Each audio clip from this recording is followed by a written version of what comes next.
Hello, and welcome to today's community conversation and coaching opportunity. Today, we are going to be talking about glycogen storage and how we can create fat burning opportunity for ourselves and what it is we're hoping to get with this intermittent fasting lifestyle. So, welcome. If you're jumping on live with us, I always love having you guys in the comment section so we can have, a little two-way conversation this morning. And if you're catching this on the rebroadcast, always feel free to use the comment section as well. I'm very active in our comment section and will make sure that I respond to you if you, in fact, leave me a comment. If you're new, welcome. My name is Diane Parham. I am the creator of the online course and community, the Intermittent Fasting for Today's Aging Woman. And here we talk about everything that has to do with intermittent fasting and how we can use it as a tool to age successfully. This is also the opportunity I like to ask you, if you haven't done so yet, please hit that subscribe button. I do go live every Monday and Thursday at 9 a.m. Central Standard Time to have these conversations with you. And then also make sure if you're joining us on Facebook that you've hit that like button so you will be notified when I schedule the broadcast or we go live. Do me a favor, make sure you hit that like button so I know you are here. I can see you when you hit that, and then I know that you are in the conversation with me today. So, like I said, today we're going to be talking about glycogen stores and how we can use them to really help us get into fat burning mode, which I know is a lot of what we as aging women want to be able to take advantage of when we're using intermittent fasting as a lifestyle approach. So, glycogen stores. Let's just do a little bit of a little basic understanding about how our body works.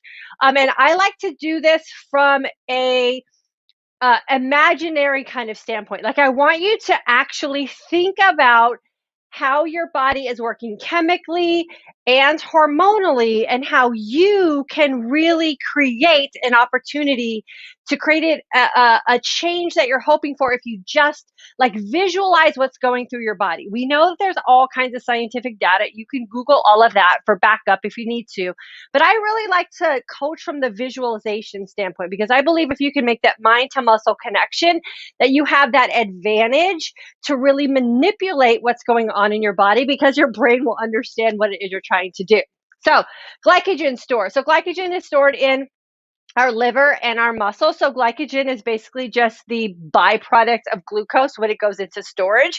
So we can keep it in storage, or we can pull it out and utilize it as an energy source. So our liver is, I like to say, dumps glycogen or glucose into our system, and our muscles, we pull. And that's how I visualize it going on in my body, right?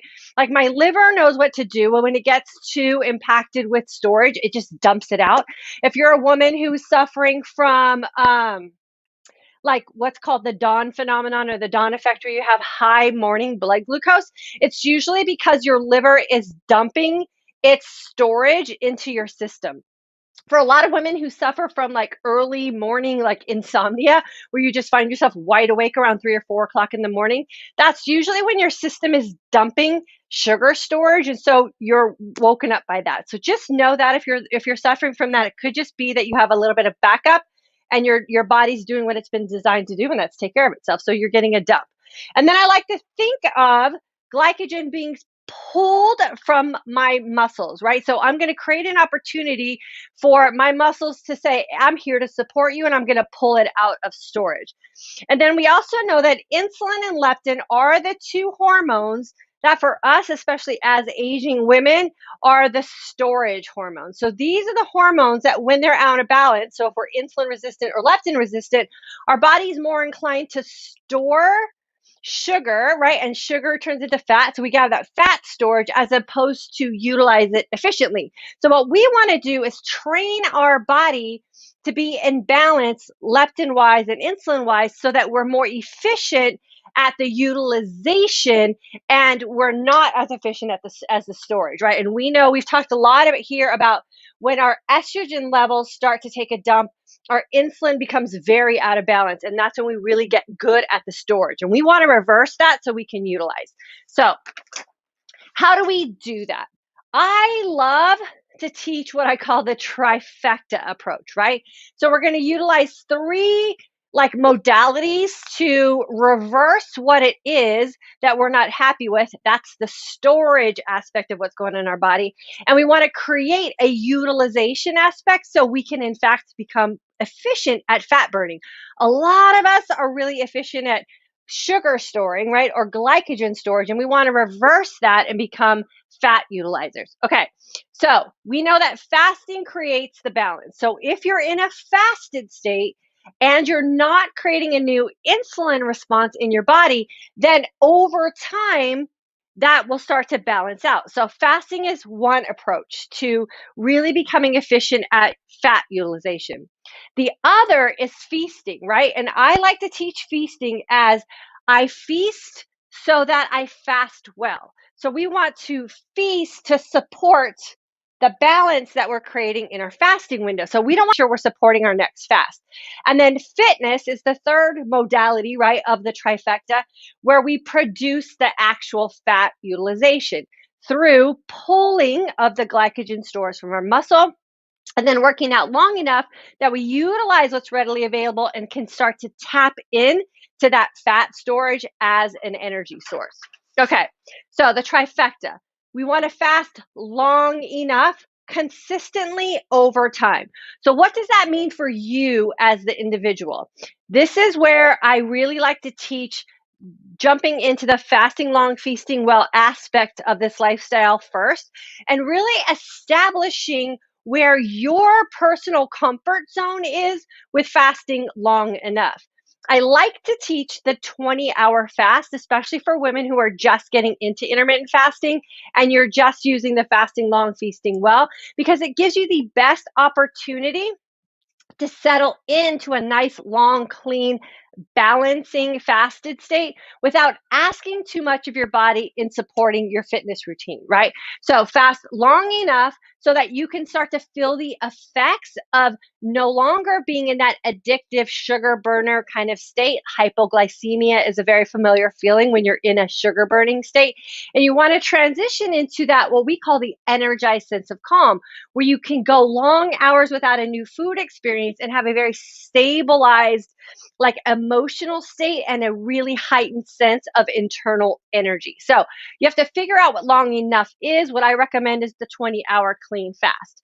And then you want to make sure that you're fasting or you're feasting well enough. And this is again where I really, really encourage women to stay connected mentally and physically with their body, right? How do things feel for you? There is a lot of information and advice about how it is we should be nourishing our body through meal plans and diets and all of those kind of things. And what we really need to do is take back responsibility and figure out what our own individual body needs. And most importantly, what makes us feel happy and fulfilled when it comes to food choices.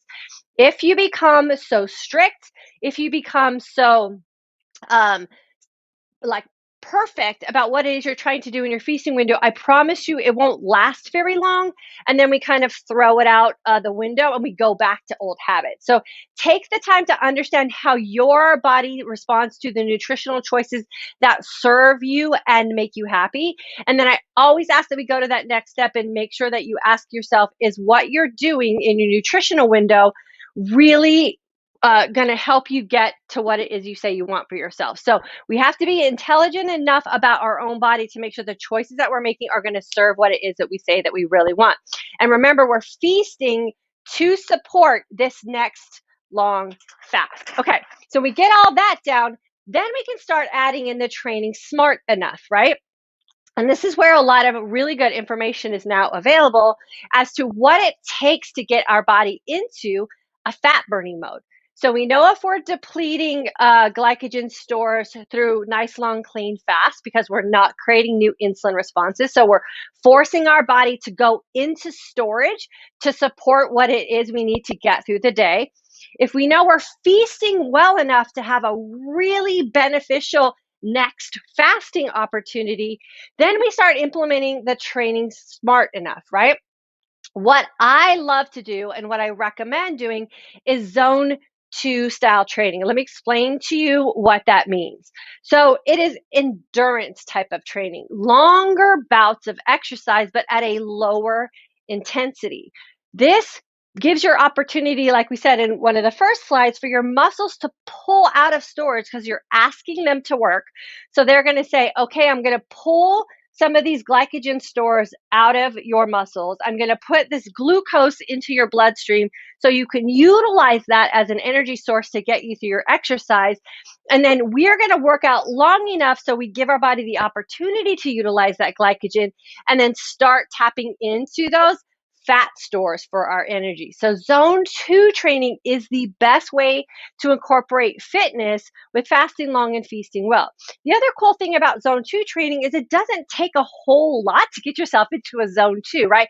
We're working out at about 65 to 75% of our maximum heart rate. If you don't know what your maximum heart rate is or you don't know what your training zones are, I highly recommend that you Google that and get these numbers down so that you can take advantage of your training smart time.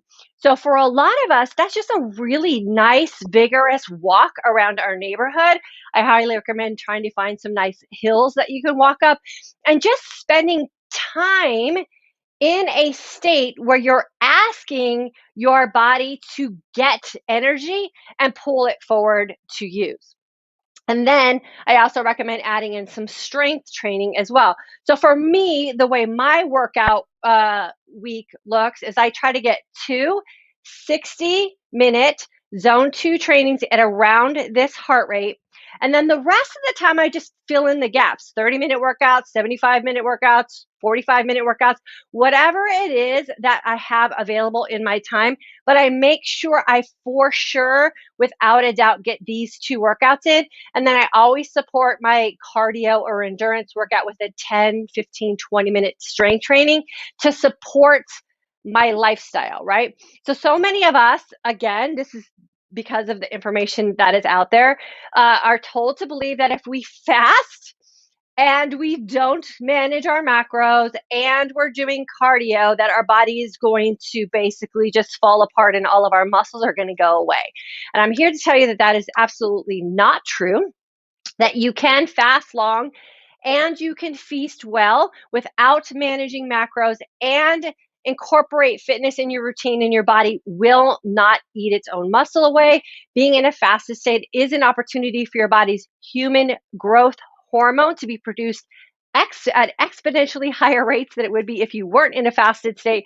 So trust that your body knows what to do. And as long as you're doing things intermittently, meaning you're fasting and feasting and training within a 24-hour window, your body will do what it needs to do to support what it is you're asking of it. So make sure that you are fasting in a way that supports what it is you say you want. Make sure you're putting nutrition in your body, not just food, right? So we want to make sure that we're getting nutrient dense food.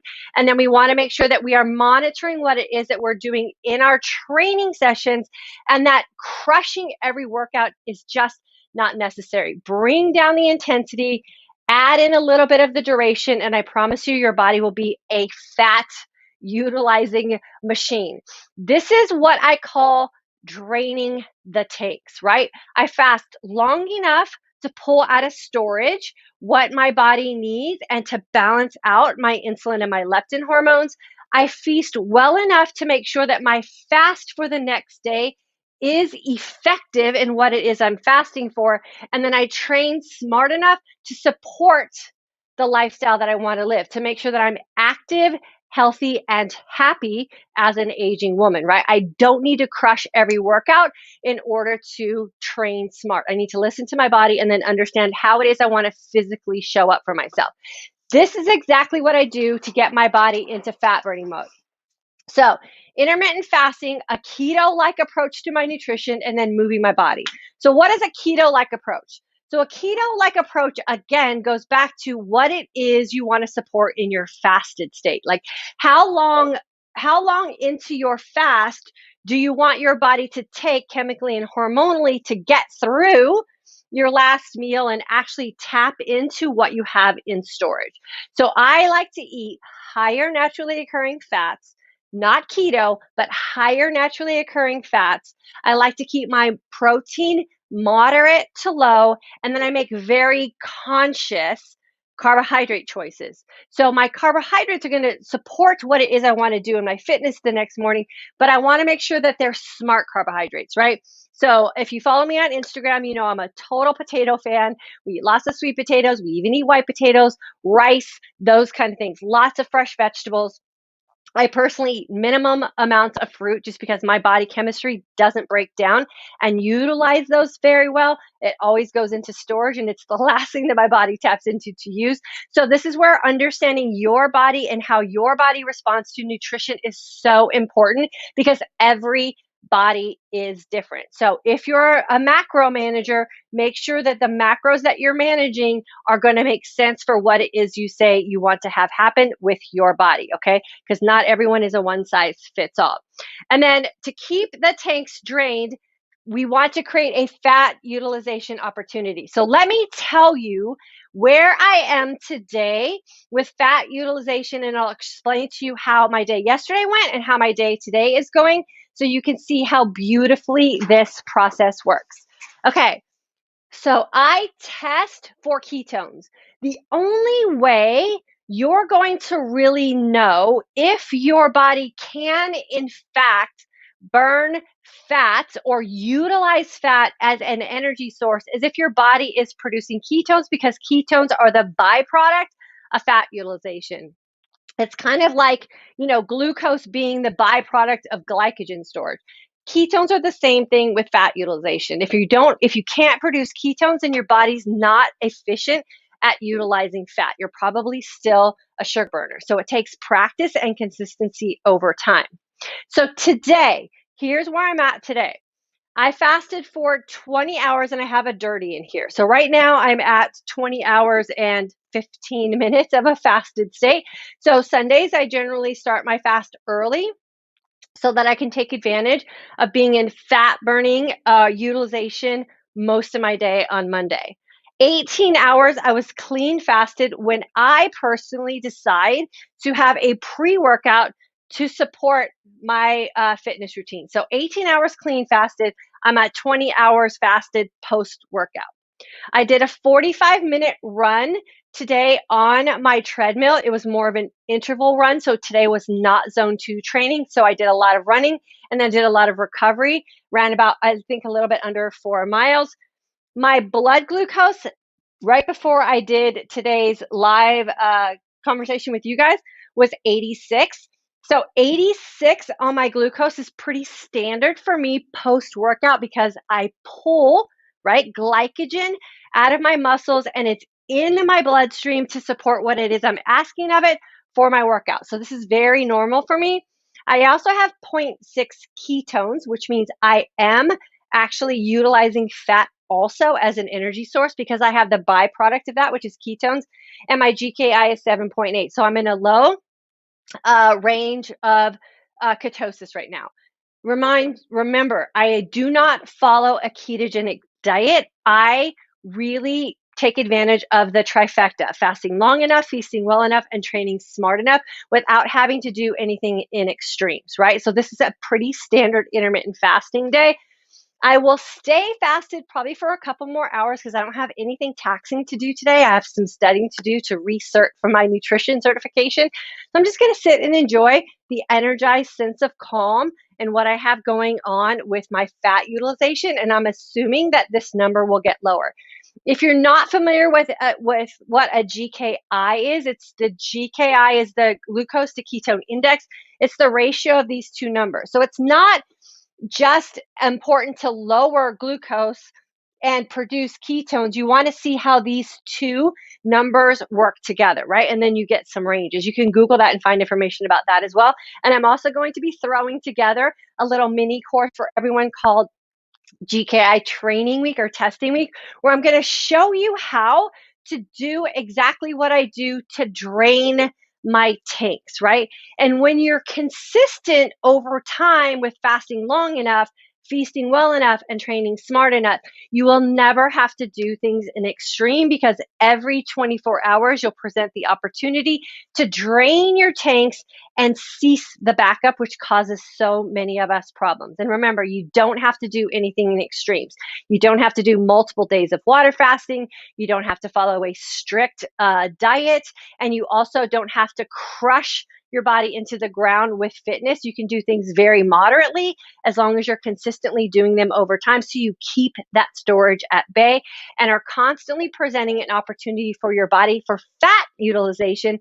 And fat utilization is where the fat burning mode comes from, and it all starts with draining the tanks. The tanks that we're draining are the glycogen tanks, right? We want to make sure that we're constantly pulling, so that we're in every 24-hour cycle, we have what we need available without having to go to extreme. So I hope this helps you guys figure this out. I'm going to be talking about this more this week. And like I said, I'm going to put together a little information packet for you guys so you can practice this on your own and really start understanding the byproduct of the decisions that you're making.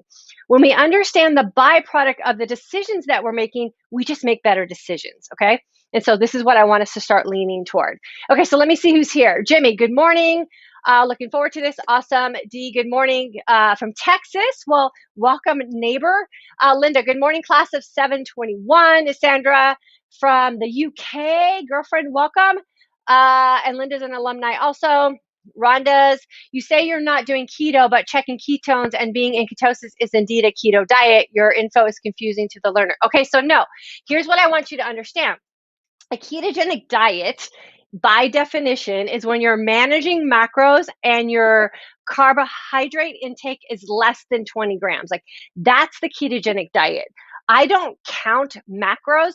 Being in ketosis is a byproduct of your body chemistry. So being in ketosis has nothing to do with the ketogenic diet.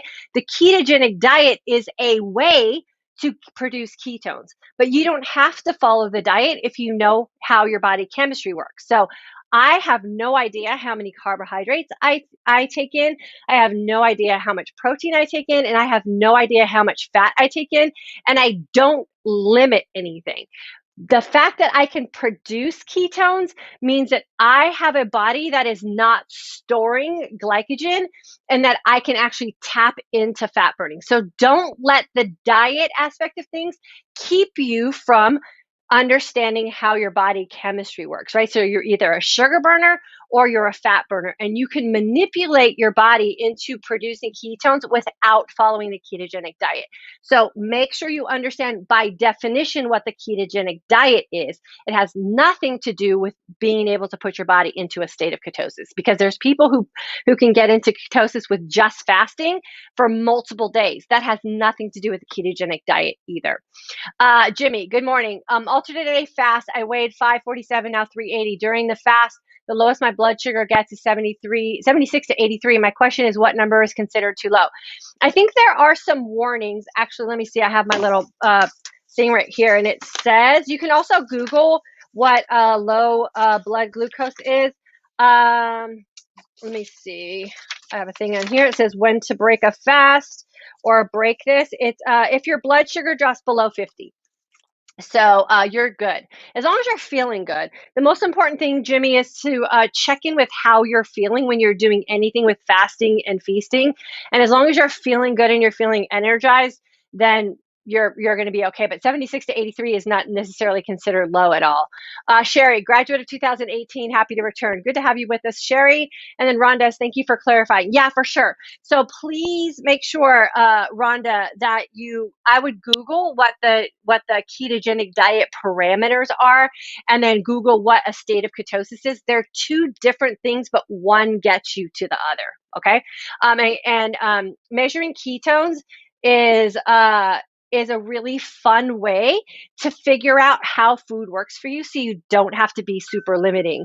And that's what I do with testing ketones, and I don't test every day. I only test when I want to share with you guys that what I'm doing is working, or to help you figure out if something that you're doing could be keeping you from the results that you're hoping for. And so like I said, food interactions are different for everyone's body chemistry. So something that might keep me from my goals may not keep you from your goals. So like I say, like people freak out when I say I eat potatoes, but potatoes don't keep me from getting into a state of ketosis. So I put them in when I need to support what it is that I want to do with my fitness for sure. You're welcome. Rebecca, hello, I'm new here, but I am wondering what you use to test glucose and ketones. Yeah, it's in the description box. I personally use the Keto Mojo, the new one that they have. It connects to my phone, so I can store and it automatically calculates the GKI. So I really like gauging toward a GKI and not these two numbers independent of each other. These really don't mean anything to me. This is the number that I shoot for here. And I like to stay, there's ranges. There's 9 to 6, 6 to 3, 3 to 1. 9 to 6 is low levels of ketosis, 6 to 3 is medium, and then 3 to 1 is very low, and anything above low is actually considered dangerous.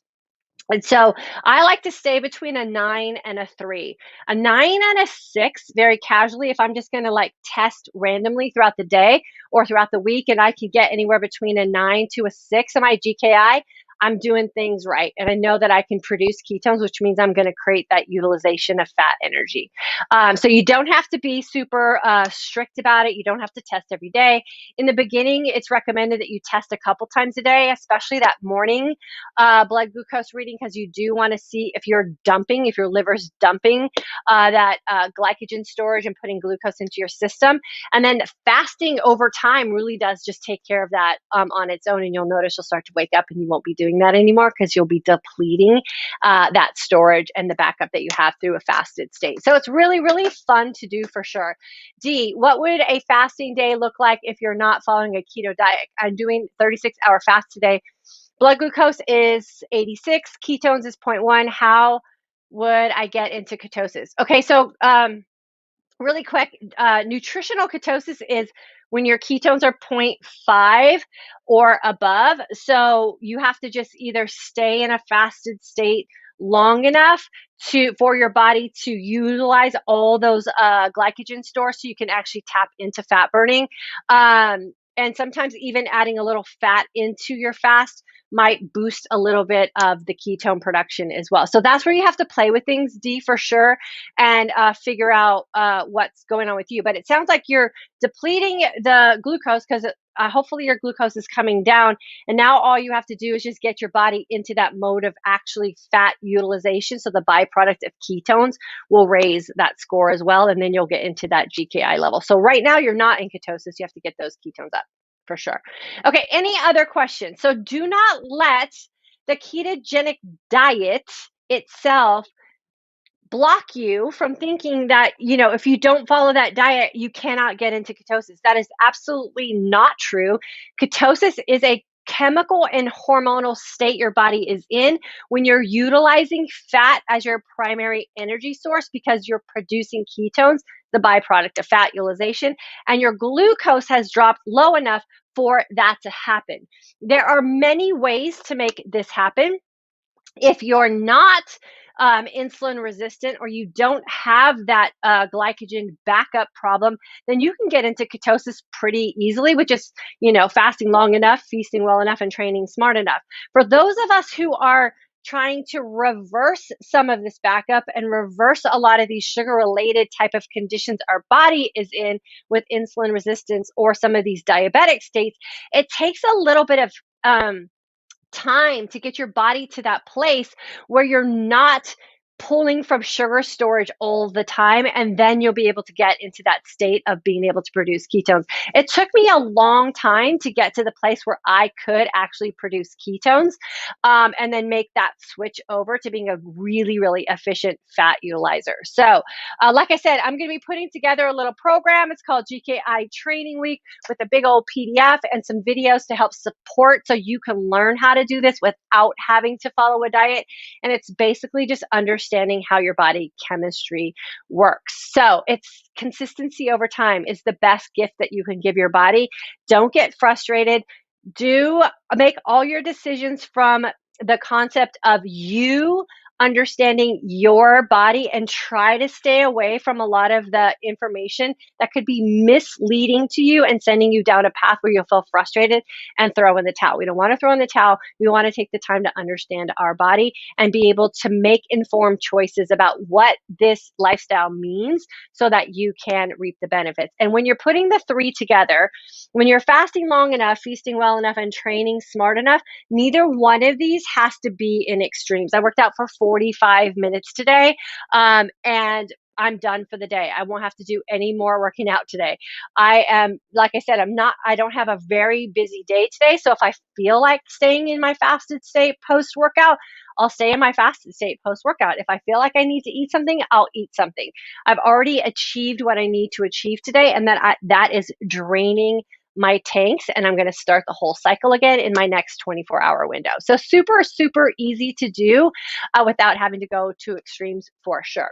Okay, so that's our broadcast for today. I hope this helps you understand that you can do this too. You do not need to leave your life. You do not need to do things in extremes. You do not need to follow a strict diet. All you need to do is take the time to understand your own body chemistry and the choices that you're making, and then ask yourself if those choices are actually going to get you the results that you are hoping for. So super easy to become a fat burner. You just got to understand your body and then make sure you're doing the right things. Make sure you stay tuned with us here today and beyond, because I will keep this conversation going throughout this week and probably next week. And then, like I said, I'll have an opportunity for you guys to get into a GKI testing week opportunity where you can start testing your blood glucose and ketones against the choices you're making and see if you can figure out what you need to do to get yourself into fat burning mode. Thanks for hanging out with me today, you guys. I appreciate you, and I will see you guys back here on Thursday.